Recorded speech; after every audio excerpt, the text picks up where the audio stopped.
Salutations and welcome to the Anti-Federalist Project. I am your host, Jacob Solt, and today I'll be interviewing Chris Beyrle. Chris is from Brockport, New York, and a social studies teacher and a patriotic citizen, and has a lot of interest in philosophy. Chris, welcome to the Anti-Federalist Podcast Project, and thank you so much for joining me and helping me. Thank you for having me. It's my pleasure. Oh, very good. So you've seen some of the previous interviews that that took place in the last week or so, and you had some of your own thoughts. So I gave you some of the same prepared questions that I gave some of the other people I wanted to discuss with, and we'll just go through a few of those, and we'll make our way through the stuff that interested you. Fantastic. So tell me what your general sense or response to the Anti-Federalists are or is. Well, I guess I'm a bit of an anti-federalist, I suppose, myself. But being I teach economics and government at Brockport High School to seniors, so I have to kind of understand both sides of every issue in order to teach the issues and kind of be non-biased, which is very hard most of the time. Well, but I can see sides of both. The way that I kind of sum it up, and it's a brief summary in class. Government participation in government's a semester-long course, so I only have the kids for half the year. So I remember the one gentleman, I think it was Colorado, Nevada. Did you interview Nevada? Yeah. That was right. He talked about what the time he gets to spend on that issue. Yeah. I spend about 40 minutes, I guess, total talking about this. But I boil it down to essentially a states' rights issue, big government versus small government. Okay. And I know that kind of simplifies the argument, especially leaving out the natural rights aspect that we're going to talk about. Sure. But in terms of what the kids have to know and need to know, it's a great way to connect the past to right now with debates on the size of government still. Yeah. So it's something that's always been part of our political development and really evolution. Maybe is a better word than development. Okay. I kind of also consider anti-federalists maybe more patriotic and federalists more nationalistic. Okay. Yeah, I mean, what are your thoughts on that? So, one of the thoughts that Herbert Storian had and Pauline Mayer points out that, the names that we use or the conventions that we use to describe these people are not entirely accurate. So when we speak of the Federalists, we're really kind of mostly referring to, at least in the discussions I've been having, with James Madison and Alexander Hamilton speaking as the pseudonym Publius in newspaper articles defending or supporting the ratification of the Constitution. And when we say anti-federalists, we're referring to pretty much anyone who disagreed with Publius or the Federalists, Hamilton and Madison. And primarily in my research, I am concerned with Brutus, Mercy, who is maybe Robert Yates, Mercy Otis Warren, and Federal Farmer, who we don't exactly know, but it could be Melanchthon Smith or someone else like that. So, and I'm concentrating with these three just because they seem to me to be the most coherent and the most concerned with ideology and not necessarily particular rhetoric for the moment, but in universal principles that I could kind of extrapolate to try to figure out what the philosophical foundations are. But in reality, the Federalists were not real Federalists. The Anti-Federalists are probably more properly termed Federalists. They wanted a federal government in which the states were sovereign or the base political unit, and the federal government was a federation or a confederation of those sovereign state governments that kind of directed or helped unify mutually beneficial goals and things like that. So really, the Federalists of Hamilton and Madison, they are still kind of Federalists, but they're more nationalists. They especially with the clause in the Constitution, with the Supremacy Clause, it has a far more national character, almost subsuming the states into it. What do you think about that? Well, I mean, you said a mouthful there. Good names. I guess when I was kind of zooming out, preparing for our interview, thinking about, because I tend to teach and think in analogies. Sure. I'm not really sure if it's on purpose or just a natural habit of mine. But Mm-hmm. I kind of thought of the Federalist debate kind of like parenting. Okay. You and I are both parents. Yeah. Yeah. I'd say we're both good parents, Okay. but we definitely would do things differently with our children. Sure. And the bottom line though is kids need guidance. So as parents, we need to guide them. Uh-huh. But how we guide them, when, to what extent, these are all great analogies to make connections between the powers of the different levels of government, national, state, local, etc. I guess that's as far as I got on my analogy at the time, before I got interrupted with a million other things. Sure. But in terms of the power of the federal government, if they're, we consider them the parents maybe, and the states the children. At some point kids grow up. Kids got to fly on their own. They got to be independent. So that's the sovereignty aspect of the issue. But as when we're little kids, we need more help. So as we were developing and evolving as a country, there's I think some places we could go with that, but sure. I don't want to go off on too many tangents. I'm more of a natural rights guy, and maybe have to say on that aspect. Well, in terms of that analogy, it's interesting because it brings a lot of, political theory and, historical type, So I was thinking so you saw the federal government as being the parent, and that's probably a very common today. We kind of see the federal government as being, over top of the state governments. And that's kind of our historical context today. But certainly at the time that it's being created, the states have been around for a while, at least, the state governments and stuff. So at the time, from their point of view and reference, the state governments are prior, that they are previous, that they are, independent and sovereign, that the states themselves are entering into this constitutional agreement. That's kind of the states' right argument. Yet on the other hand, Patrick Henry points this out in the Virginia Ratifying Convention, that the Constitution says, "we the people." And he says, well, this is... I like that part. This is... Who are you to assume that we... Exactly. He said, what right did they have to say we? Is it not that the state governments that are informing and agreeing to this? Is it not the state ratifying conventions that need to ratify this? How can the Philadelphia Convention take on the name of we? They weren't selected by the people. They were selected by, the states in, under the Articles of Confederation. What right did they have to kind of, make up this whole new thing and say we the people? And he was really bothered by that. And so so now you have, that's the other side of the coin, is that did the ratification of the Constitution, kind of take the states underneath it? Did it prop itself up as being superior? Okay, so I think I got the general sense of about the Anti-Federalists. How would you said you do take 40 minutes about the one day of classroom instruction on the Anti-Federalists. What do you do in that one day? How do you integrate the Anti-Federalists in your classroom? Well, it's the part of the curriculum that I get to where we could basically introduce the concept of the Constitution. I mean, they've had the history of the events in 11th grade. Yeah. So I don't want to just repeat the history when they get to me, and time being what it is, I don't have as much time to go into depth as that they can as juniors.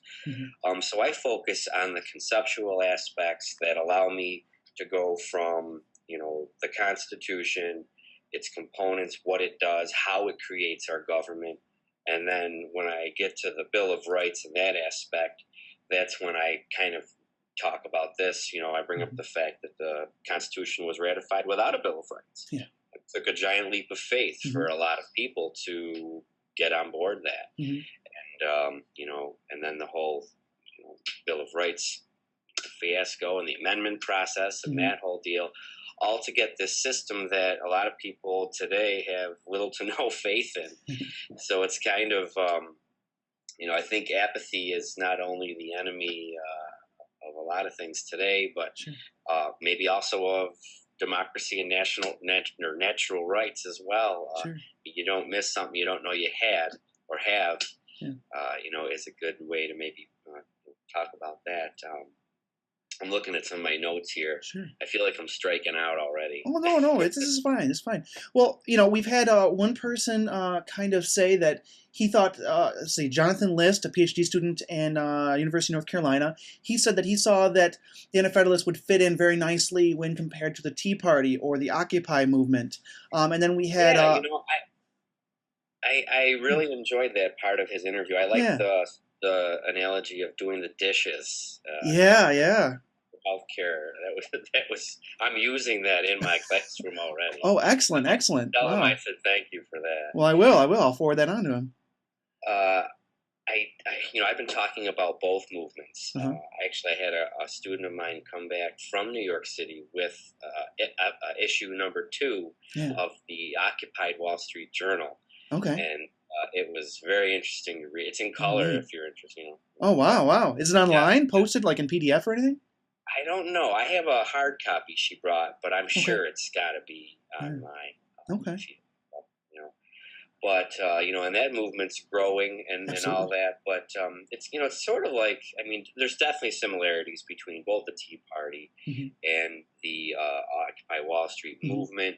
I think I think the sentiments were always there, but we have these two movements with names and labels that people feel comfortable with and identify with. Yeah. And in politics, that's a big part of being political is, do you have an identity? Can you relate to others? Then what do you do about it? Let me just look at my notes here. I have, all right. Getting kids to teaching kids politics is challenging just off the bat. Okay? Absolutely. First day of class, I hit them with a bunch of questions, one of them being, what do you care about? Okay. And I can't teach them anything unless they care about certain things, like themselves, their families, their futures. And at the end of that lesson, we kind of all agree that even though we're all a little bit different, we all really want the same things. Being an economics teacher and a government teacher, politics and money are almost inseparable, but they're taught separate. And because I teach both, I get to overlap and make connections that maybe don't get made otherwise. Okay. So I was thinking about the development of both the Articles of Confederation, the Constitution. I was thinking about needs and wants of people. And, a lot of those core arguments can be boiled down to, and maybe again, I'm oversimplifying, but, if people have food, if people have shelter, if people have a way to get more food and shelter, chances are they're going to be happy. Chances are they're going to be content. Chances are some of the things that come up in both the Articles of Confederation and constitutional debates, I'm not going to say don't matter, but let's face it, when times are tough, more matters to more people. Economically, that's obvious. When we're in a recession, we need jobs. We need a whole bunch of things. But then I went on to write here that getting kids to care and believe in rights, which is another central component of, the ratification, debates, is challenging in a world that's created to accommodate consumption. And as we sometimes study history, we tend to view it with a consciousness that we have instead of the consciousness that the people living it, writing it, making that history maybe had. And I like you've been bringing up all the different people that were publishing and in newspapers and magazines. So at the time, it was very much a here and now, that the OJ trial of of the day. So there was a lot of room for sensationalism, for beating drums, and making arguments, but essentially winning over votes and sentiments and opinions, which that's very little's changed. Right. But now we find ourselves in a world that essentially is beholden to consumption and culture. Rights are part of culture, and culture even today, it's not something we do; it's something we consume. And getting kids to first realize that, geez, this form of government was created by guys, who kind of thought stuff out, and they tend to put all their faith and stock in our forefathers, but our forefathers were creating they were doing culture. They were creating their form of government, for better or worse. Mm-hmm. We can talk about the motives, maybe, Sure. of different people. Is there any way you could go into that, like how you see people's needs and consumption? Was I getting the impression there that things have changed? That you think somehow we're consuming culture as a change from history, and then how that relates to natural rights or rights in general? Well, yeah, definitely. One of the things that I try to do is make connections with kids' lives, Mm-hmm. with whether it's history or politics, because Okay. that's the only way they're going to care about it. Mm-hmm. And once they have wrapped it in that a part of their identity, their family history, something, then they can own it. Sure. And I think what really gets me talking about a lot of these things, actually, unit-wise, curriculum-wise, is media literacy. Okay. And then I bridge that in economics with some, consumer advocacy type stuff, Sure. advertising, of course. Okay. But, the culture thing really got me thinking and started, and, we started, sometimes things in classrooms start off as jokes, like, hey, one of the number, one of the top pharmaceutical drugs sold in America is antidepressants. Yeah. That and Viagra. That's kind of funny. What do we depress? Pop these pills and you're all set. But a lot of good psychologists, sociologists, anthropologists are now starting to study national happiness. And if we look at some of the charts and stuff they came up with, they like to say right around the mid 40s or late 40s is when national happiness takes a nosedive. Interesting. And then other people started to say, well, why?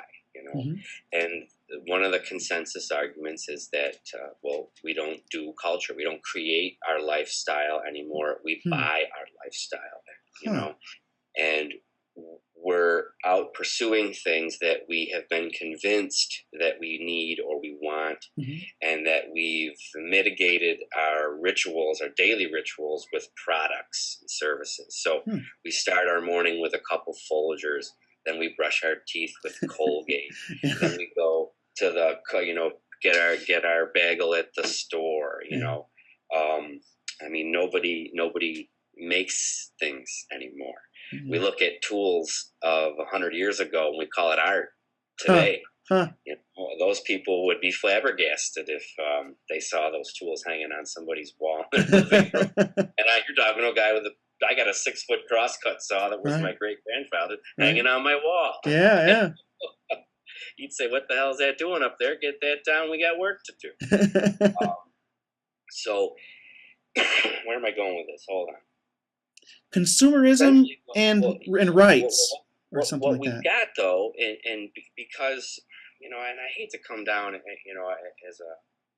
down on the corporate system. It's so easy a target, but for whether it was intentional or not, when we created really good consumers over the last 50 years, people that only know how to consume, that's it. We all know these people. We see them in Walmart, okay?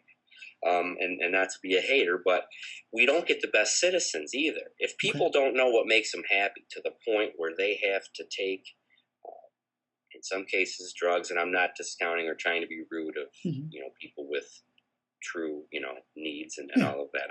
Being a public educator, we got to be sensitive about everybody's feelings. Sure. But by and large, with the amount of mood-enhancing drugs that we have available to us, it makes you just wonder, if we live in the best country in the world, wealthiest, whatever, why aren't we happy? Sure. So there's a disconnect both culturally, but then that transfers into a political disconnect because politics is part of our culture. Okay. So if we don't know how to do politics anymore, then we're just going to consume it. And if most people pick who they vote for president, if they vote at all, from a commercial that's 30 seconds long, well, that's the worst form of consumption that you could hope for. I see where you're going now. So I guess all of this is pseudo tied together. I feel like I'm a morning person, so forgive me. I'm usually fried by the end of the day. That's all right. So I make notes here. Yeah. But, instead of us all creating our own culture, our own sense of community, basically social trust between us, we now, consume products. We use those to form our relationships. And what then is created by a select few becomes normal for everybody else. And we kind of think it's our own. Yeah. You know, music is another great example. 100 years ago, probably half the people you knew would have played an instrument. They would have known lyrics to songs. Yeah. They all sat around and sang. Right. You know? And that's what they would have done in the evenings, entertainment. People would come out onto their porches, have a community, talk to their neighbors, trade ideas and products. Sure. And, you know, you brought up ideas in some of your other videos when you started to talk about natural rights and all of that, which I thought was great. You know, we live and die by ideas, essentially. Yeah, yeah. But a lot of us in education are kind of shaking our heads right now because we're seeing a lot of changes, for better or worse, and a lot of it stems from society. And you know, poop rolls downhill, and usually people like teachers and cops and firefighters that tend to be at the bottom for some reason. Some of the people we need the most. But in education, especially, we always get labeled or blamed for kids.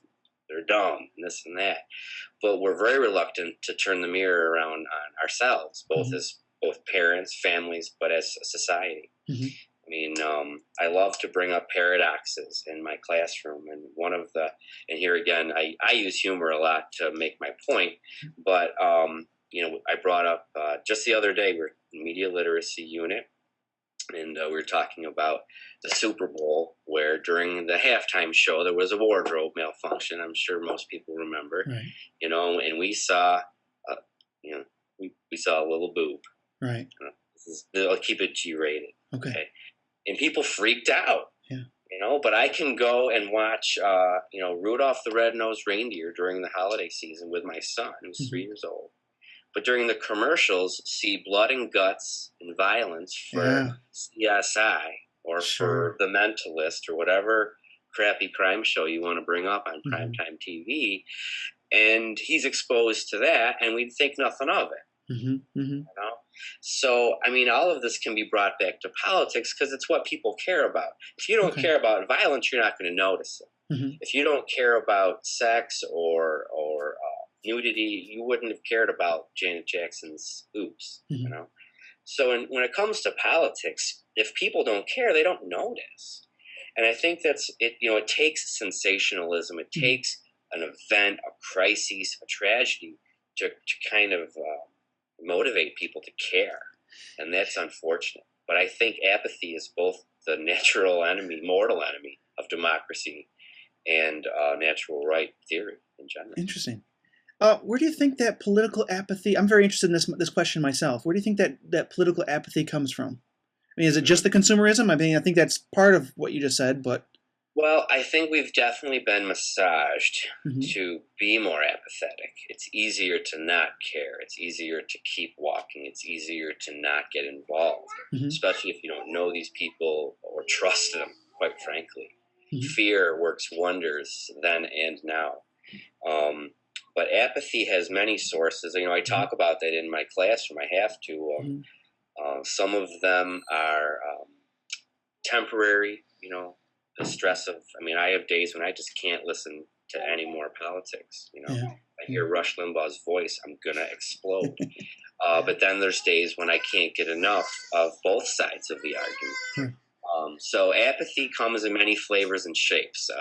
Apathy can be cultural. It can be based on age, or education, ethnicity. I mean, that's not to say I'm not racism, but you know, you get around certain demographic groups, and they tend to be ethnic oriented. You're going to get different levels of caring about politics, and they're going to be issue oriented to boot. You know, try to find the rational person that's well informed on all the issues that can have a conversation like we're having right now. It's usually going to end up being an argument, and it's going to involve yelling. And, you know, I think we get wrapped up in the fight or the horse race of politics because it's easy. I mean, what are we used to doing as Americans? It's not fighting. You know, with the world and with ourselves. I think, and I also think that's the other side of the apathy. There's, and is the people who are like really caught up in it to the point where there's a large it's not about reasons or rationality or ideas anymore. It's about an emotional response to something you didn't like, and there's a lot of, well, what's more marketable? Right, yeah, yeah. If you have a 24-hour news network, you got to fill that time, buddy. Yeah. And that's part of, I think, the the corporatization or commodification of politics, which we could go lots of places from that springboard. Yeah. But I think I want to definitely bring up, before I forget, sure. And I don't know where you want to put this into it, but we had mentioned before we started filming, one of the problems I see with with our system, both during the debates between the Federalists and Anti-Federalists, and right now, today, and that's the fact that you have democracy on one hand, and then you've got capitalism on the other. One, democracy says, equality, voting, rights, this is great stuff. Capitalism says, yeah, but let's have competition, survival of the fittest, classic capitalist stuff. Yeah. But the two are not congruent. They're coming from opposite ends. One says, love everybody, get along, let sharing is caring. Yeah. And the other one says, no, you got to get ahead any way you can. Be competitive, be strong, be smarter than the other guy. Go ahead. Yeah. That's an interesting, perspective on the two, because I might almost like switch them. I see democracy as far more combative. And, because in democracy, it's, really tyranny of the majority. We have representative democracy, but just in democracy in general, people on any particular issue are going to split up, and the most votes on that particular issue is going to win the day, so that the majority, unless it's, in a constitutional republic, you might have certain protections like in the Bill of Rights, but in most cases, the majority can just kind of overpower, the minority, and it, sometimes it's 90 to 10%, or sometimes it's, 51 to 49. But as we can see, it can work the other way around in a democracy, or even our, representative democracy, if the minority has more resources. Okay. But even if they have the Occupy Wall Street people, is you've got this minority ruling the majority, and it's supposed to be the other way around. But I see democracy and capitalism as non-congruent, like a vinaigrette. Okay. Oil and water. They're really great if you can keep them well mixed. But as soon as you let that settle, you're either going to get a really nasty, oily salad, or you're not going to get the intended result. And on the other side of things, I see capitalism as far. I mean, there certainly is competition between businesses, but in the actual capitalist analysis, what you end up having are two people who are benefited by a voluntary transaction. Whereas in democracy, you have a majority that's always putting on its will on a minority on any given issue, unless you have perfect consensus, which is almost never going to happen. In a capitalist system, if I go to Steve Jobs and I buy my iPod, I valued the $200 less that I had, less than the iPod.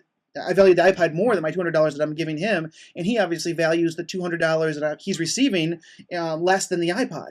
So we're mutually benefited by the transaction. We both have agreed to do this because we have had some kind of, personal subjective valuation of the transaction in question, in which we feel we're being benefited by the trade. So I see capitalism as far, almost better in terms of, two people have now benefited, whereas in majority, in democracy, there's always someone who loses. Well, and that's, I agree with that last statement. I asked my kids, are there winners and losers in a democracy? And of course, their knee-jerk reaction is, well, no, it's a democracy. And then, well, wait a minute. What if your guy that you voted for loses? Yeah. And most of them haven't voted yet, and they don't know that sucks, and it makes you feel bad, and it breeds apathy, and it doesn't make you want to go it does. Next time. Yeah. But what I think we have to remember too is democracy is a system of government. Capitalism is an economic system. We need one of each. That's obvious. but how we go about mixing those two, and if we get the intended results, that's another thesis paper. And on paper, democracy looks great. On paper, communism looks great. On paper, capitalism looks great. But I tend to deal in reality, because the kids at the end of the day, they don't care about theory. They want to know why this is happening outside the window today. Sure. That forces me to sort of streamline a lot of my arguments sometimes. Maybe not to the depth that your thesis is definitely probing, which is nice. Yeah. But at the end of the day, I think we've got some gross inconsistencies between our economic system and our political system. And, we've been experimenting with trickle-down economics for almost over 3 decades now. And, democracy, luckily, no matter what its form, hopefully has the room to change and adapt. We seem to learn our lesson, or at least, the people in control of the resources haven't, which kind of is why I was talking about needs and wants earlier. The goal, I guess, of both political and economic systems can be similar in that you want people to be fed, you want people to feel safe, and then they can be industrious, then they can be citizens exercising their rights. And theoretically, you can have a better society. But that's a bottom-up perspective. We have to, Charles Beard, we talked a little bit about him. He wrote The Economic Interpretation of the Constitution in 1913, so it's a little dated, but, I still think his arguments are very relevant. And whether you call them out and say he cherry-picked or, picked on some people or events, well, possibly, but I think to sit here and think that all of our forefathers were great, noble men, and none of them were opportunists, or none of them were corrupt, or none of them saw an opportunity to kind of get while the getting was good would be naive. Oh, no, and it certainly holds true for Hamilton. I believe, he bought up all this government debt from the Revolutionary War, and, he bought it on pennies on the dollar because there was a lot of angst on the people who held those debt bonds to say that, under the Articles of Confederation, they may not get paid in any kind of timely fashion. It may be, several decades before they ever actually see the money. And so then they would sell that at a lesser price, and then that person might sell it. Well, Alexander Hamilton was holding on to tons of these, and by writing the Constitution the way he did to say that, the new United States will pay all these bonds, he in full, he made quite a bit of profit on that. So in terms of Charles Beard and Alexander Hamilton fits very nicely in terms of this, economic incentive and personal self-interest that goes on, that how things were created. And the Occupy Wall Street movement, I think, is the best face to put on, this piece of information. But I mean, for decades now, people have basically said about America exactly what we just said about Alexander Hamilton. It hasn't become what it was intended to be, perhaps. It's been kind of hijacked by special interests, by corporate power, by money, in many cases. I like the part of Beard's analysis where he talks about, when maybe other people have commented on this since, but the ability for the government to create money out of debt. And boy, if that's not a timely issue, I don't know what is. So maybe the guy was a man ahead of his time.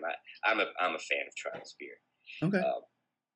I like his argument because I'm a bottom-up kind of guy, blue collar all the way. And I kind of play school when I have to get dressed up, but I'm still a country boy at heart. Okay. And, bottom up versus top down, I mean, it's huge. You got to consider those perspectives. They exist today. They existed 200, 300, 500, 1,000 years ago. We've always had societies with social classes, with layers, rigid and fluid. And I think we're still lucky to be living in a day and age where education is available. We can have conversations like this over this types of technology. I mean, in Egypt, they shut this stuff off before the hit the fan. But, one thing I want to go back to, I got a couple things written here as we were talking, is, the difference, again, between democracy and capitalism. Not just the fact that one's an economic system, one's a political system, but democracy, because you like your philosophy like I do. Sure. You have better recall of authors than I do. I'm more of a conceptual philosopher. Okay.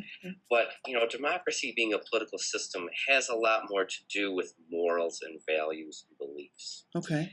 Capitalism being an economic system is more all about, satisfying needs and wants with resources, Right. as is any economic system. Right. And, when we get into trouble,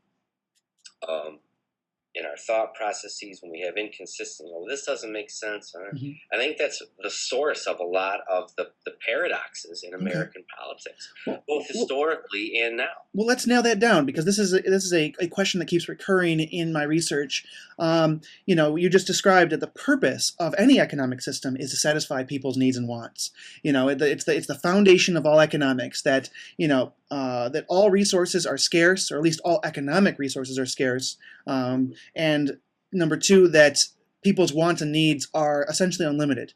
Or at least their wants are unlimited, and perhaps even their needs, and these two things blur quite a bit. So, these two fundamental principles. Unlimited until you die.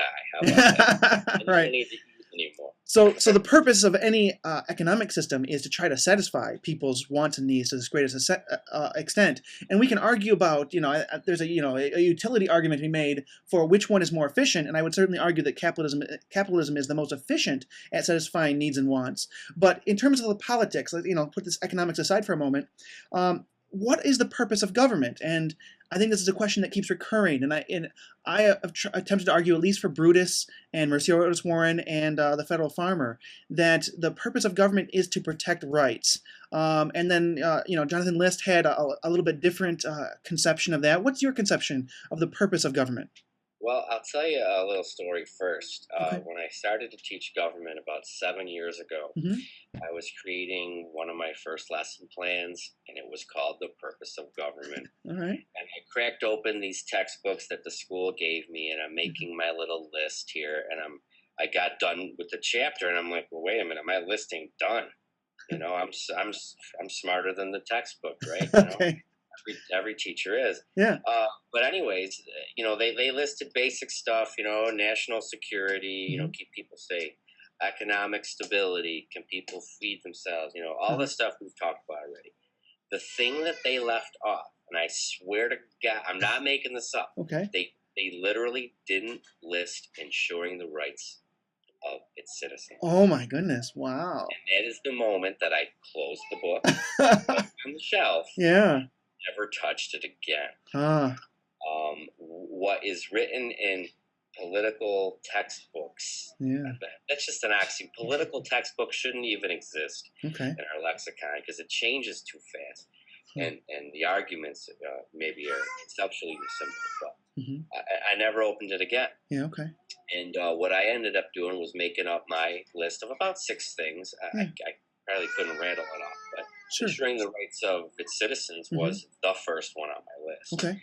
And I use that as a springboard to compare, to do a little bit of review of history, but communism, fascism, and then I look at capitalism in that mix as well. We tend to view the 20th century as being dominated by imperialistic forces, fascism, communism, extremes, but capitalism was in that mix too. So I like to thoroughly discuss those systems, but in a historical context, so it's relevant. And then we just, we go from there. I bring up the industrial military complex and all sorts of goodies. But back to what you were, the purposes of government. What are the proper and legitimate purpose of government? Again, I'm making an argument, at least from these 3 authors, that they're really seeing the purpose, the proper and legitimate purpose of government as a protection of these natural rights. So, what's your thoughts on that? Any response to that? Well, I kind of disagree. Okay. I don't think the Constitution was. I mean, natural rights sounds really great. Yeah.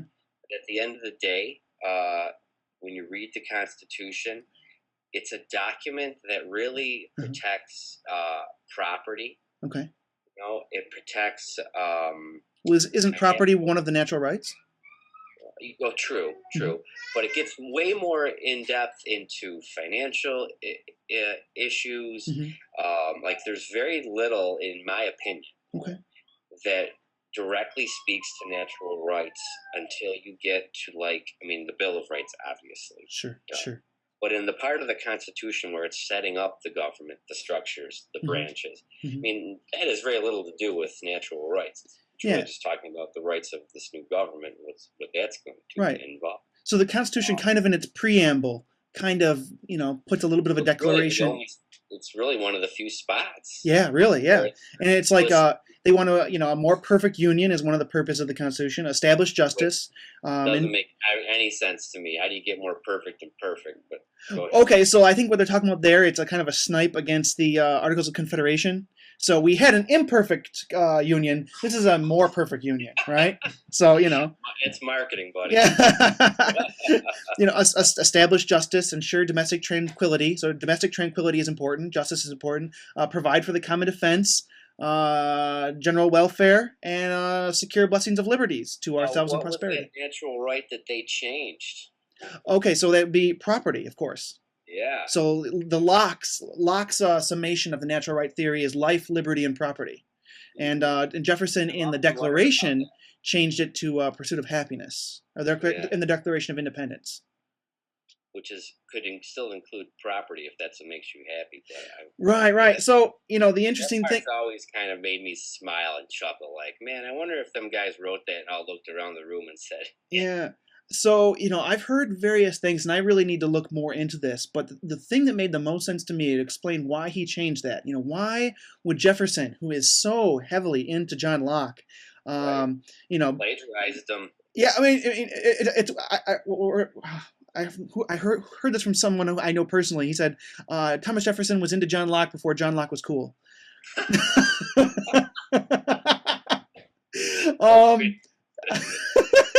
always tell the kids at school that the librarian would have a field day with Jefferson. Yeah, and so the rationale I've heard, and I really need to find out the historian that said this, but that Jefferson changed it because of slavery. He didn't want to set up a precedent where he is saying that the United States has been set up to protect property of people. Didn't want to confuse those things, that he said pursuit of happiness, because if he would have said life, liberty, and property, that would be the jurisprudence, what's the word I'm looking for, but the previous justification for, keeping slavery as, human beings as property. And so that's why he might have changed that from property to pursuit of happiness, because he didn't want to confuse those issues. Jefferson. And that makes me think of something real quick, and I just thought of this. I have a whole list of, and I wish I had it with me, but a lot of what we're talking about are really fears that people had, right? About rights, about the government, about power, and I have this whole little note sheet that basically it's like, was our government built on fear? And then it goes and lists all these fears about, like, fear of big government, fear of this, fear of that, fear of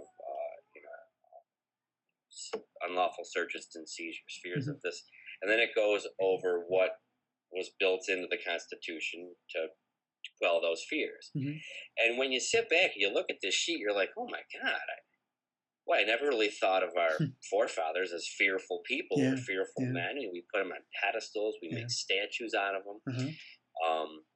We romanticize a lot of that history too. But it's kind of shocking at times to look at all of the decisions we've come to out of fear. Sure. I'm not sure that's what I want or what motivates me to do my best work. But this could tie back to the sense of community, either a lack of trust or trust, social trust that is being there. I mean, I feel like I'm scattered. That's all right. Actually, I'm glad you kind of brought that up, because, Cecilia Kenyon, wrote that article, and this is really like what really changed Anti-Federalist historiography and the way historians thought about the Anti-Federalists, and she wrote this article called Men of Little Faith in the William and Mary Quarterly, and she basically made the argument that the difference between the Federalists and the Anti-Federalists, that she kind of belongs to this consensualist historical theory at the time, that that the consensualist theory or historical theory was that most of the times where we see conflict and dispute, what really is going on is that they mostly agree on most everything. It's just some kind of other issue going on. And so in her case, she says the Anti-Federalists and the Federalists really have a lot of consensus, that a lot of their ideas are the same. The really what made one not support the Constitution versus the other support was fear that the Anti-Federalists were just more afraid of tyranny, more afraid of oppression, and that they were men of little faith. That, of course, she's writing, Cecilia Kenyon's writing this in 1955, when government is awesome, and the World War II and World War I, and everything's great, but so but she's saying that the Anti-Federalists just didn't have enough faith in the integrity of politicians, in the fact that these men would be the creme de la creme. They would be the of course, there's the argument from the Federalists that the people who in the federal government would be the ones most capable, most able to protect people's rights, because these would be the people from the state governments who most attracted to the power that's going on there. That they would be the best of the best. What do you think about that? Like, are the Anti-Federalists men of little faith? Were they wrong to have a lack of faith in politicians and the integrity thereof? Boy, that's a great question. It kind of reminded me of my wedding day. You're sitting there waiting for the ceremony to start. And it's like, geez, should I really do this or what? But you got trust at some point. Yeah, but maybe that's a good analogy for just democracy in general. I think the debate between the two certainly serves as a microcosm for a lot of other debates that have taken place since then in our union here. It's a good platform to study just debate in general, for that matter. But I have the notes. I teach it in my classroom, so I'd have to say, I definitely think that many of our forefathers, especially Anti-Federalists, had legitimate fears. Maybe those fears were based on history of the time, King Louis XIV and all that jazz, absolutism, divine right. So they were bucking all of that. The Enlightenment was still sort of hot off the press, so to speak. Okay. And there was a lot of discussion that just didn't take place 100 years before. Okay. Literacy was greater than it was than it was 100 years before. So by the time our forefathers get a hold of all those good Enlightenment ideas, they've been tempered by their own experiences in the wilderness and farming, and also being 3,000 miles away from the king. But definitely fearful. I would have to totally agree with you on that. Not in the kind of fear like they had legitimate fear. That is the question, right, and this is an interpretation. I mean, it's really a judgment call on the individual person. You have to say, well, okay, it's pretty clear the Anti-Federalists had more fear, that the Federalists trusted more in the fact that these people who would be in the federal government would be the Federalists. It's clear that they had more trust. The question is that to say that the Anti-Federalists were men of little faith is a judgment call on individually, because you have to say their fears were illegitimate or they were legitimate. They were all very unique. Yeah. I had one professor actually tell me, this goes back to the debt thing, but she said 52 out of 54 were basically heavily in debt, either to England or they were owed money by, like you said, we brought up earlier, the government. Oh, sure. So, a lot of it had to do with, that's why I think I kind of like the economic interpretation of the Constitution. And Beard brings a lot of that out, too. Sure. Yeah, definitely. So we've talked about the purposes of government, and you said that the purpose of government, if I'm not mistaken, had to do with protection of rights as one of the primary things, but there were additional things out there. Can you think of what the curriculum suggests, and what I also teach is, let me see if I can just recall here, national security was one of them. So that's domestic. That would be common defense, right? Yep, common defense. Economic stability was another one. Okay. Providing public goods and services like mass transit, sanitation, water, public general welfare type things. It was more of a modern Sure. span Yeah. of Yeah. Yeah. Yeah. government. I Okay. mean, back 200 years ago, people would live on a farm and take care of some of that stuff Hmm. themselves. Um, oh, I'm having a brain fart No, here. that's fine. It's a list of about 6 things Yeah. that we go over essentially, So and they're very similar from both economics to government. yeah. We focus more on different aspects in both courses, and not many teachers teach both like I do. So sometimes Okay. I even get confused between which class I'm talking about or teaching, because it could literally be the same thing. All right. So I just But wanted to get that down, just because my general thesis is that the anti-federalist conception of the legitimate and proper role of government as the protection of rights is perhaps inconsistent um, with the natural rights. So let's talk about natural rights for a little while sure, now. sure. What's your general take on general rights? Do you find yourself agreeing or disagreeing, or what do you think? I like this stuff better, anyways. Okay. Natural rights, they're tricky. Yeah. Here again, I mean, if we're all born with them, Yeah. right? Right. Right. Well, just because my dad always used to say there's a difference between a right and a privilege. Okay. And natural rights are tricky because if you don't know what they are, if you don't know that you have them, you could be easily convinced that you don't have them or they don't even exist. Right. So why Right. would you even ask questions like, why am I doing this? Sure. Who are you? Go screw yourself. Yeah. You're not my boss. You're not this. You're not that.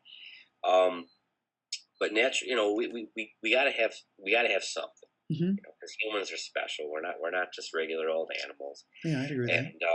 And to a certain extent, if we didn't get along and cooperate in caveman days, and we wouldn't be here now. Mm-hmm. We had to work together. We had to acknowledge each other. And at some point, you're talking about rights. Whether you're going to share your antelope that you just bludgeoned to death with Ma and Pa and Grandpa and all that, or share your taxes now. Mm-hmm. I mean, it's still kind of sharing. But natural rights, I start to talk about that in all levels of education that I've taught, from 9th grade, 10th grade, all the way up to seniors. Mm-hmm. So in PIG, I start with a review of history, focusing on the Enlightenment and John Locke, natural right theory, and the fact that, this is a big deal because before this, all you have is absolutism, is divine right, feudal system, essentially. Mm-hmm. Very rigid social structure, minority controls the majority, and to boot, they do it with the help of God. They tell everybody. So along comes these people, and I teach it as more of an evolutionary process, starting in the Renaissance with the development of humanism. The idea that, well, wait a minute, I'm the same as that guy over there. He's just born with a silver spoon in his mouth. Mm-hmm. So the concept that, we're not, some of us aren't born special. Mm-hmm. We're all born. Yeah. That's the fact. So then I bring that up through the Reformation and the challenging of the only other central authority at the time, the church. Mm-hmm. And some of the roots of the Enlightenment are sown by Martin Luther and those of like him that challenged the Catholic Church and get away with it. Yeah. A lot of them don't get away with it. We don't remember them, Sure. So anyways, I always say that Martin Luther had to wear a robe because he had huge cojones and he couldn't fit in his pants. But anyways, so then that takes me all the way up to the Enlightenment, where we get into, definitely Locke, Rousseau, Montesquieu, all of those classic guys there. Okay. And by the time we get to that, they have the whole picture in their head. Because what I just described literally takes about 8 months to lay out historically, from the Renaissance to essentially the French Revolution. Where we use the American Revolution and the French Revolution in New York State socialist curriculum to really crystallize the Enlightenment ideas, and such as natural rights. Mm-hmm. And when I'm teaching it, everybody kind of aligns natural rights with democracy in their heads. I mean, they go together well anyways. Yeah. It's culturally what we've been brought up to kind of believe. Right. But well, I don't know. Do you have any other? I was going to go in a direction, but I don't know where we want to go in that direction. Let's keep it. Yeah, that's all right. I was just trying to get your general sense of what natural rights or whether they existed. I think the thing is that if you remove natural rights, if natural rights is not in our philosophical vocabulary, what we're left with are I think utilitarianism, positive rights, or positive rights theory, or a positive law rather. And I think for me at least, both of these are unsatisfactory. Utilitarianism allows for things that I find ethically unsatisfactory. It at least allows for the possibility of things I find ethically unsatisfactory. So, for instance, one of the arguments against or used to kind of demonstrate how utilitarianism can kind of come out with a result which is ethically unsatisfactory is, utilitarianism is based on what is ethical is what is great for the greatest number of the greatest good for the greatest number. So if you can create a situation where the greatest good for the greatest number is created by the sacrifice of one individual, then that would be the most ethical scenario. And utilitarianism can be modified by rule utilitarianism, but just strictly speaking, if Bob is a nice guy and never hurts anybody, but he's not very economically efficient, maybe a little bit of freeloader, lives hand to mouth, and Mary across the street is murdered by somebody, and we can't find the murderer. Well, we could accuse Bob of it, and that would make everybody feel a lot better. The fact that the murderer was caught. So now the greatest good for the greatest number has been achieved. Everyone feels a whole lot better that the murderer has been caught and he's been convicted, and we could kill Bob, an innocent man, even though he didn't do anything, because it was the greatest good for the greatest number. Bob is sacrificed that everyone else may feel a whole lot better and safer in their homes. So in terms of utilitarianism, that works, but I don't think many of us would find that very satisfying. My daughter's making a little appearance over here, Okay. and then you have positive rights theory, and in positive rights theory is the only rights you have are those that are posited, that have been given to you. So if we take a positive law theory, by who? Exactly, given to you by who, and how do they give it to you? With all of this, you've got problems with the source of authority. Right. Which is where I tend to go in my classroom with all of this stuff. Sure. Where's the source? Mm-hmm. And I get into Stanley Milgram and some South Park episodes and some other good stuff to make it relevant. But rights in general, you always got to consider the source. Where are they coming from?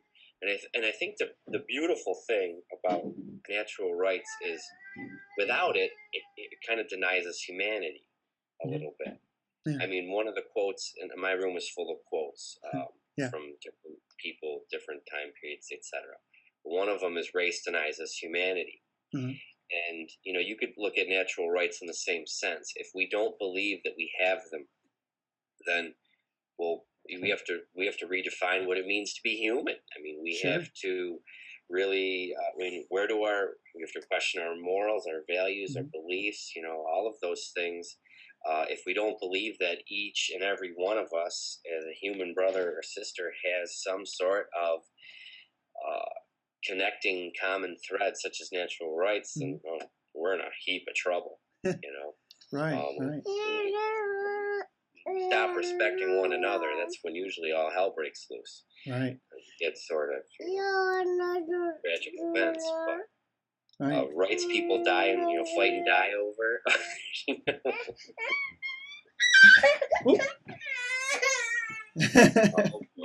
Yeah, I actually could use it.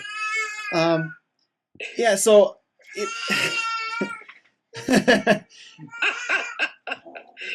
it's that time of night. Yeah.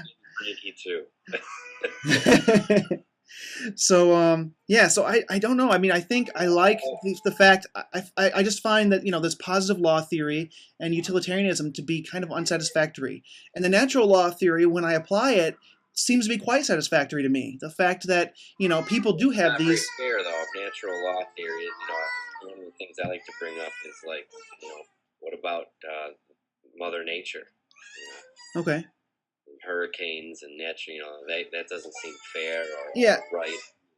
It's a stretch, but go ahead. Yeah, natural law theory wouldn't quite take those things into account. It's not about, it's the idea of natural law. So they're, of course, this John Locke is trying to pull from, classical sources, and he wants to kind of separate this ethical theory from, religion a little bit, I think. So he's given it this natural law thing, and I think, if it depends on if you believe that John Locke was a theist or not, but he wants to allow God to be the source of these rights, but he doesn't want to make it.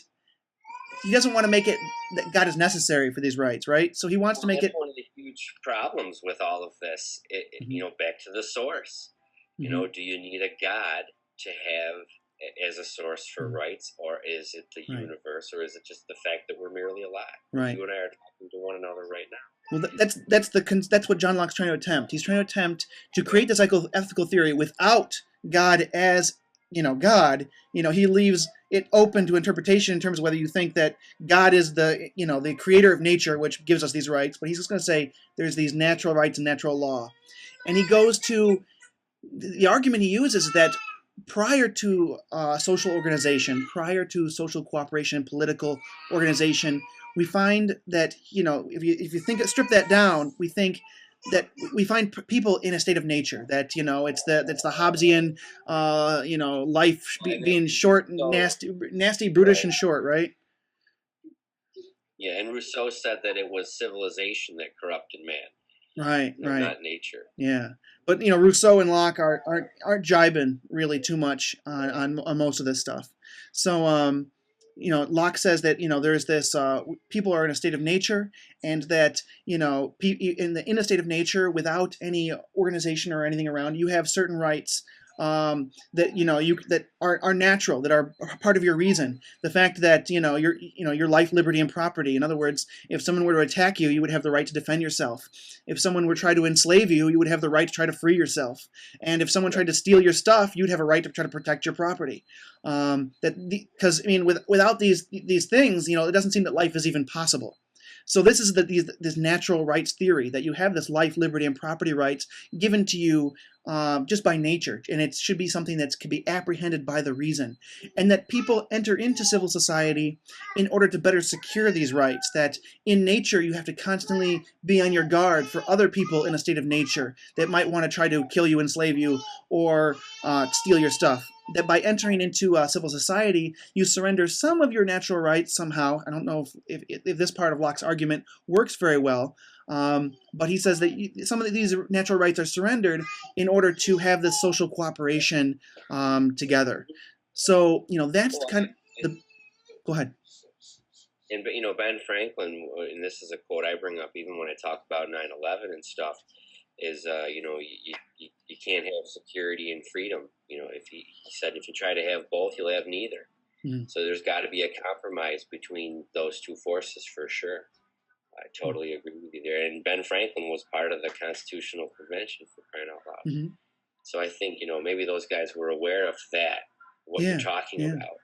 Yeah, the general theory is these ideas are fairly universal, so they're not necessarily too tied up in time and place. That they seem to be fairly abstract enough to be universal. Go ahead. Yeah, the fact that the argument is still relevant today is nice for the classroom. So the argument I'm kind of making is that if we have these natural rights, and then we enter into the civil society to have these rights protected, that the power we give to the political organization that we're going to enter into, in order to protect our rights, it has to have enough power that, in theory, it can also violate those rights. And then, and therefore, that the rights that we surrender to give to the political agency enough power to protect people from theft can be used to take our property. Because if they have enough power to repel other people from stealing something from us, they have the power to steal from us. So, in a way, natural rights and this proper and legitimate role of government, there's, I don't know, there's philosophically, there is kind of a grinding of the gears. This doesn't mesh quite well. You need a philosophical band-aid to go on top of this to lubricate this system. Otherwise, it seizes up. And I think, the philosophical band-aid that's used is Rousseau's social contract theory. That the rights that we give up we give up voluntarily and implicitly without our actually needing to do so. So that we consent implicitly by living in the geographical region controlled by the political entity, and therefore any violation of our supposed rights that happens by that political entity is really under our consent. We've consented to that violation of rights. But that creates, and this, it is a philosophical bandit, I think, and I'll have you respond to it in a second, because, and Ludwig von Mises points this out, and this is when it occurred to me, like, holy moly, this really doesn't work, is that under a social contract theory that assumes that the violations that the political entity might commit, that might appear to be violations of people's individual natural rights, that really isn't, because they've consented to living in this geographical region controlled by a political entity, would mean that in the ethical analysis of the Holocaust, that the Jews were not murdered, but they committed suicide because they consented to their own death. And when that is, you know what I mean? Like, really, the social contract means that whatever the government does to you, you've consented to it. And I think that that's obviously not true, that the Jews didn't commit suicide in the gas chambers. I really hope that that's not true.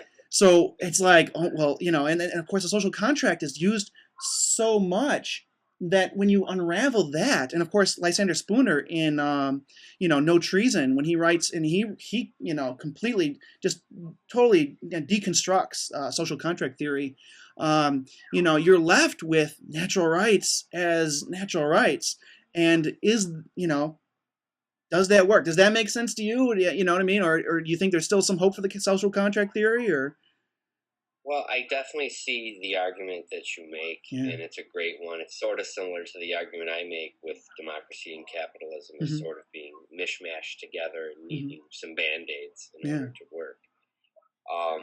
Unfortunately, I think the average human being or citizen doesn't consider a lot of these things that we spend hours and hours and hours on. Sure. I guess in terms of final thoughts, or because I'm probably want to start wrapping this up. It's up to you. I still have a little bit of time, but if you got to get going, that's fine. My battery is I'm on. Okay. I'm on red. Yeah. Final thoughts, conclusions. Anything? Any last words? Yeah, well, I'm trying to think what would make sense here. Do you want me to comment on anything else relevant to the curriculum aspects or the classroom aspects? I can comment on anything. Yeah, in as much as that, my general thesis is this inconsistency. I don't know. Do you have any thoughts on that last part of that argument? The fact that, is natural rights somehow inconsistent with this legitimate, proper role of government? Boy. When the government violates natural rights, does it do so? And if it does, why? And is that a problem? Well, look at the federal government just essentially executed 2 American citizens via the drone attack. Yeah, absolutely. Great example. And, it's like, yikes, what do we do? Where do we go with it? Well, they were citizens. They were given a trial. Yeah. They weren't, no jury whatsoever was involved. Somebody pressed a button and that was it. Yeah. And that scares the bejesus out of me. Geez, like all of a sudden, if I get labeled a terrorist, am I going to get some drone flying over my house? And then that's it. Yeah. No jury, just no trial, no due process, no jury, Yes. When George W. Bush suspended habeas corpus for the Guantanamo detainees, that scared the crap out of me. Actually, I have a great political cartoon I'm going to send to you now, and it has Dick Cheney waterboarding a terrorist, and Obama next to him saying, "Wouldn't a Predator drone be easier?"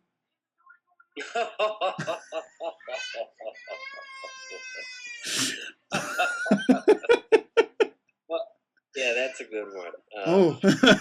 But go back to our original thought here. I think the inconsistency or incongruency, or maybe just paradox that you've discovered and you see is part of America. I have a whole unit that it's just paradoxes in American society. Mm-hmm. Sex and violence, crime and punishment, tolerance versus acceptance, Mm-hmm. spirituality versus religion.